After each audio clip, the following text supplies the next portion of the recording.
Bengali cooking ব্লগে আপনাদের ঘরে স্বাগত জানাই। আজকে আমি মাছের ডিমের একটা রান্না করে দেখাবো। খুব ঘরোয়া পদ্ধতিতে দেখাবো। খুব বেশি মশলা দেবো না, যেমন ঘরোয়াভাবে বানাই সেভাবেই বানিয়ে দেখাচ্ছি। আমার ভিডিওতে প্রথমে তাহলে প্লিজ চ্যানেলটি সাবস্ক্রাইব করে দেবেন। এখানে আমি মাছের ডিম নিয়েছি। মাছের ডিমটা আমার ফ্রিজে ছিল, তারপর যেদিন এনেছে তার পরের দিন করছি। এখানে প্রথমে লবণ দিয়েছি, হলুদ দিয়েছি, হলুদের গুঁড়া, লঙ্কার গুঁড়ো আর জিরের গুঁড়ো, একটু আদা রসুন বাটা দিয়েছি আর সামান্য বেসন দিয়েছি। আমি সব নিজের পরিমাণ মতো দিয়েছি, যেমন ডিম, মাছের ডিম সেই অনুযায়ী দিয়েছি। এবার হাত দিয়ে ভালোভাবে আমি মেখে নেব। এই দেখুন আমার ভালোভাবে এটা মাখা হয়ে গেছে। এবার আমি কড়াইতে তেল গরম করতে দিয়েছি। তেল গরম হয়ে গেলে ছোট ছোট করে বড়া তুলে নেব। মাছের ডিমের বড়াগুলো আমি ছোট ছোট করে দিয়ে তুলে নিচ্ছি। এইভাবে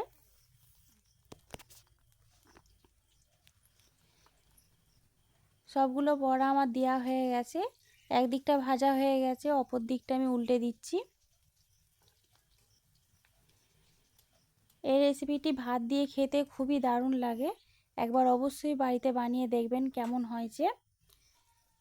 এই দেখুন এটা আমার ভাজা হয়ে গেছে লাল লাল করে। এই দেখুন আমি এবার তুলে নেব।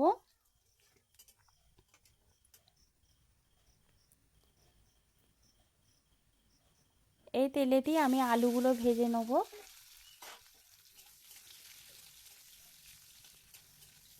আলুগুলো ভালোভাবে একটু লাল লাল করে ভেজে নেব।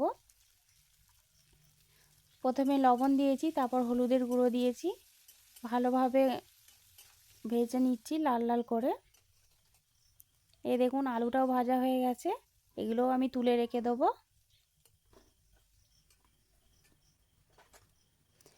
এবার কড়াইতে আরও একটু তেল দেবো। এখানে একটা তেজপাতা আমি ছিঁড়ে দিয়েছি দু টুকরো করে। আমি এখানে দুটো পেঁয়াজ কুচি দিয়েছি, ছোট ছিল দুটো দিয়েছি, বড় হলে একটা দেবেন। পেঁয়াজ কুচি দিয়েছি এখানে। এই দেখুন পেঁয়াজটাও লাল লাল করে ভাজা হয়ে গেছে। এখানে আমি আদা রসুন বাটা 1 চামচ মতো দিয়েছি, সামান্য পরিমাণে লবণ দিয়েছি, হলুদের গুঁড়ো দিয়েছি, এখানে লঙ্কার গুঁড়ো দিয়েছি আর এখানে আমি জিরের গুঁড়ো দিয়েছি। এবার ভালোভাবে আমি মশলাটা কষিয়ে নিচ্ছি। এভাবে আমি মশলাগুলো আমার পরিমাণ মতো দিয়েছি, আপনারা যে যেমন রান্না করবেন সেরকম পরিমাণ অনুযায়ী দেবেন, যার যেরকম লাগবে। এবার ভালো করে একটু জল দিয়েছি, দিয়ে ভালো করে মশলাটা কষিয়ে নিচ্ছি এইভাবে। এই দেখুন মশলা থেকে তেল ছেড়ে গেছে। এই দেখুন আলুগুলো আমি দিয়ে দেবো, ভাজা আলুগুলো। এবার মশলার সাথে আলুগুলো ভালো করে আমি কষিয়ে নিচ্ছি এইভাবে।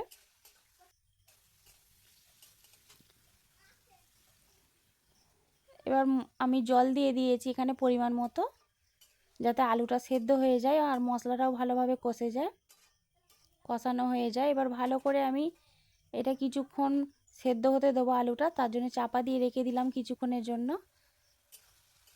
কিছুক্ষণ পর চাপাটা খুলে দেখব। এই দেখুন মশলাটা ভালোভাবে কষিয়ে ফেলেছি আর তার সাথে আলুও আমার সেদ্ধ হয়ে গেছে। এবার পরিমাণ মতো যেমন গ্রেভি রাখবেন সেরকম জল দিয়ে দেবেন।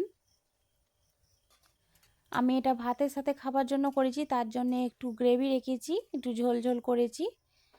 আপনারা যে যেমন ঝোল পছন্দ করবেন সেরকম জলটা দেবেন। এবার ভেজে রাখা বড়াগুলো, মাছের ডিমের বড়াগুলো আমি দিয়ে দিয়েছি ওপর দিয়ে। এখানে লবণটা একটু চেক করে দেখে নেবেন ঠিকঠাক আছে কি না। আমার এখানে লবণ ঠিক আছে। এই দেখুন ঝোলের সাথে এটা ফুটে গেছে, মাছের ডিমগুলো ভালোভাবে ঝোলটা ফুটে গেছে। এবার ওপর দিয়ে একটু ধনেপাতা কুচি দিয়ে দিচ্ছি। ধনেপাতাটা অবশ্যই দেবেন শেষে, খুবই ভালো লাগবে খেতে। রেসিপিটি হয়ে গেছে আমার বানানো। ভিডিওটি কেমন লেগেছে অবশ্যই কমেন্টে জানাবেন। অবশ্যই লাইক, কমেন্ট, শেয়ার করতে ভুলবেন না।